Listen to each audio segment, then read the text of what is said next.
¿Quiénes son los 24 ancianos que aparecen en Apocalipsis? Bueno, el libro de Apocalipsis hay que saber que es un libro lleno de simbolismos. Aparte de eso, a veces los sucesos vienen un poco desordenados y a veces hay que conjuntar cada uno de ellos porque la explicación y el significado viene antes y posteriormente se menciona sobre ese asunto. Sin embargo, aunque muchos consideran que es un libro difícil de interpretar, yo les puedo decir que, como siempre se los he dicho, la Biblia se lee por completo y la interpretación siempre recae en el Espíritu Santo en nosotros, que nos va dando la guía, la pauta, para que nosotros podamos entender las Escrituras, porque las Escrituras no son difíciles en sí mismas, sino lo que se nos dificulta muchas de las veces es nuestra propia percepción de ellas. Vamos a leer el versículo. Para ello nos vamos a ir a Apocalipsis 4:11 y dice así: los 24 ancianos se postran delante del que está sentado en el trono y adoran al que vive por los siglos de los siglos y echan sus coronas delante del trono diciendo. Bueno, este versículo es donde se mencionan a los 24 ancianos que aparecen en el Apocalipsis. Pero, ¿quiénes son los ancianos? Bueno, para eso nos deberíamos primero de regresar y preguntar por qué ancianos.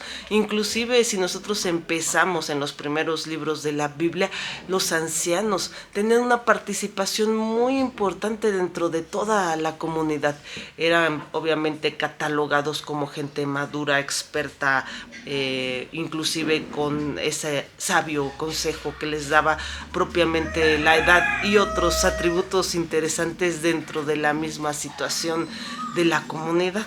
Vamos a leer un versículo de ellos para entenderlo y vamos a irnos a Éxodo 17, 5, 6. Y Jehová dijo a Moisés: pasa delante del pueblo y toma contigo de los ancianos de Israel y toma también en tu mano tu vara con que golpeaste el río y ve. He aquí que yo estaré delante de ti, allí, sobre la peña de Oreb, y golpearás la peña, y saldrán de ellas aguas y beberá el pueblo. Y Moisés lo hizo así en presencia de los ancianos de Israel. Ahora bien, porque Dios convocó a los ancianos para que fueran los que presenciaran justamente este milagro.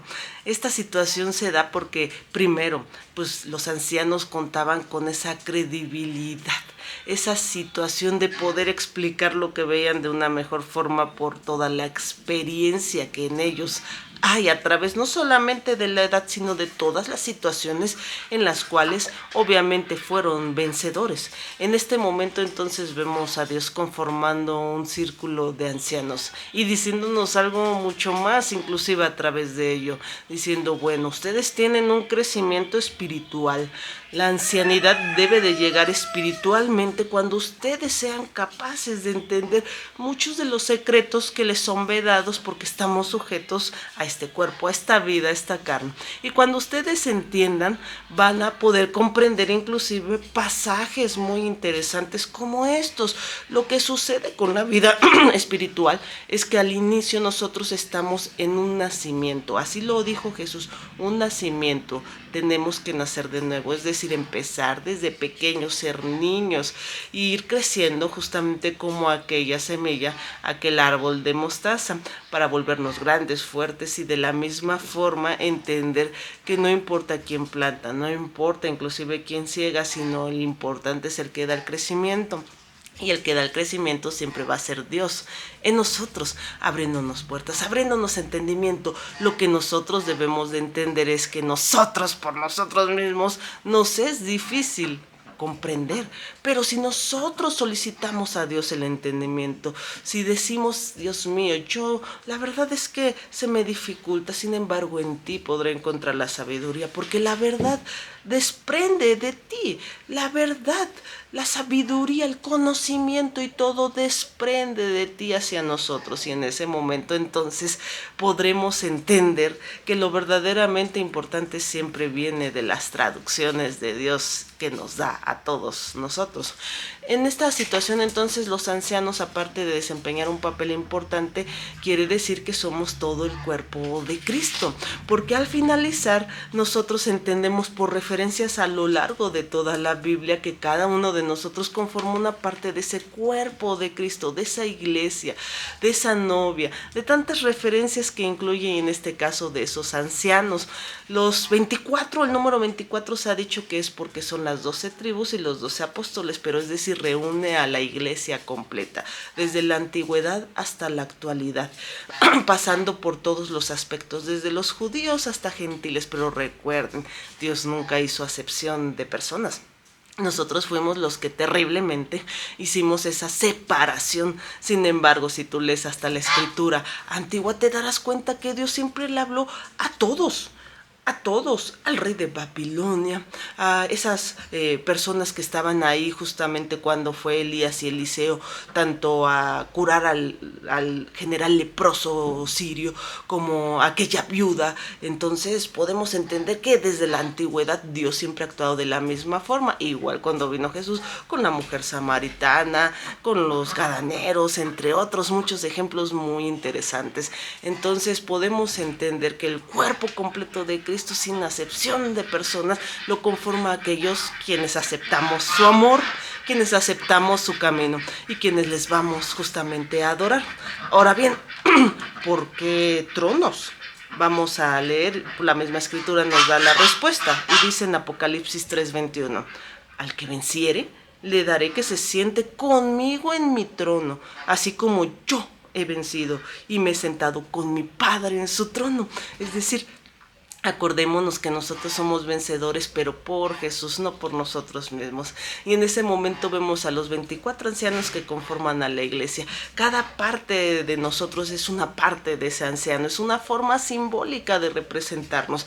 Y estamos sentados en el trono, en el mismo trono que Jesús nos cede por haberlo aceptado a Él, porque somos reflejo de Él, porque estamos en su camino, porque estamos en su amor eterno. Entonces el trono obviamente es cedido también a nosotros, pero como un simbolismo de que ustedes pueden tener lo que yo tengo, yo les doy lo que yo tengo, pero el problema es que a veces lo exigimos, a veces inclusive irremediablemente nos creemos merecedores de eso, pero no es lo mismo, por ejemplo, exigirle tal vez a tus padres 20 pesos a que se acerque tu padre y te diga ten 20 pesos y gástatelos. La verdad, la definición siempre es diferente. Ahora bien, vamos a ver por qué coronas. Vamos a irnos a Apocalipsis 2:10 y dice, no temas en nada lo que vas a padecer. He aquí el diablo echará algunos en vosotros en la cárcel para que seáis probados y tendréis tribulación por 10 días. Sé fiel hasta la muerte y yo te daré corona de vida. Es decir, que cada uno que nosotros venciéramos a esta vida por medio de Jesús, a la muerte, a la resurrección, Dios nos va a coronar con esa presea singular, con esa situación singular. Cada uno recibirá una corona. En ese momento entonces nosotros sabremos que somos merecedores de todo lo que hicimos en este mundo. Inclusive, aparte de la escritura, dice que conforme a lo que nosotros hagamos será la corona que recibiremos. Sin embargo, a mí me encanta entender este versículo, esta situación, porque si nosotros tal vez hicimos muchas cosas para el evangelio, para Dios, y queremos esa corona, el final es lo más hermoso, perfecto que nos puede dar Dios, pero vamos a esperar. Entonces en ese momento sabremos que cuando nosotros estemos en la vida eterna recibiremos una corona, igual que aquellos ancianos que están coronados frente al Cordero. Ahora bien, ¿por qué vestiduras blancas? Vamos a leer justamente Apocalipsis 3:5 y dice, al que venciere será vestido de vestiduras blancas, y no borraré su nombre del libro de la vida, y confesaré su nombre delante de mi Padre y delante de sus ángeles. Es decir, nosotros, además de coronas, además del trono, vamos a ser vestidos de vestiduras blancas, simbolizando justamente la vencimiento que tuvo Jesús en nosotros. Inclusive nosotros mismos podemos entender por qué cuando fue justamente la rebelión de Satanás. Fueron expulsados y Dios, dice la Escritura, los vistió de cenizas. Les quitó justamente toda esa parte de hermosura, toda esa parte de distinción, y ahorita están con nosotros condenados, engañándonos, haciéndonos malestar. Sin embargo, sí hay que entender que son un enemigo fuerte para nosotros, pero para Dios no.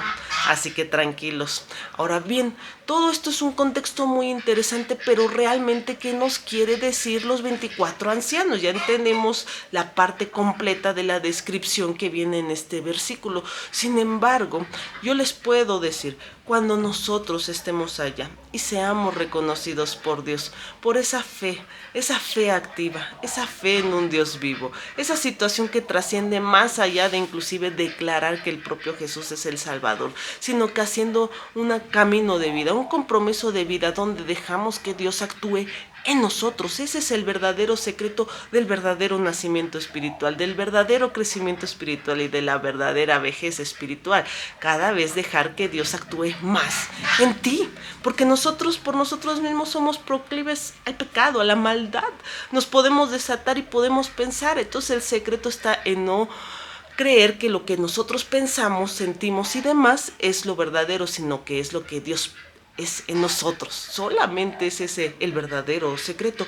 Ahora bien, cuando nosotros estemos allá, justamente hayamos muerto, Dios nos haya reconocido, nos haya dicho nuestro nombre, estemos en la resurrección junto a Él, aparte de vestiduras blancas, aparte de nuestra corona de vida, nosotros cuando veamos verdaderamente a Dios frente a frente, lo que vamos a hacer es que tal vez tengamos una corona especial, tal vez veamos al de al lado con una corona diferente o sin corona, no lo sabemos. Sin embargo, lo interesante no es el número de coronas, no es que si tengas o no tengas coronas, que todas las coronas, seas quien seas, cuantas tengas, del color que sea, cuando veas al Cordero serán arrojadas a sus pies y nos quedaremos todos sin corona, sin distinción, porque la distinción nunca fue para nosotros, ni sirviéndole 10 años, ni sirviéndole un segundo, todos somos iguales ante el cuerpo de Cristo. La distinción siempre fue del Cordero que fue por nosotros, fue del Cordero que nos dio la oportunidad de vida, fue de Dios mismo dándonos ese camino,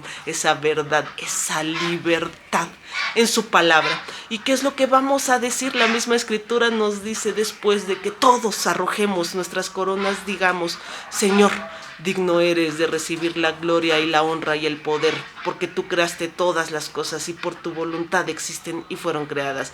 En Apocalipsis 4:11, cuando los ancianos se paren, cuando toda la iglesia se pare y arroje la corona a los pies del Cordero, diciéndole: solo tú eres digno y por ti estamos aquí.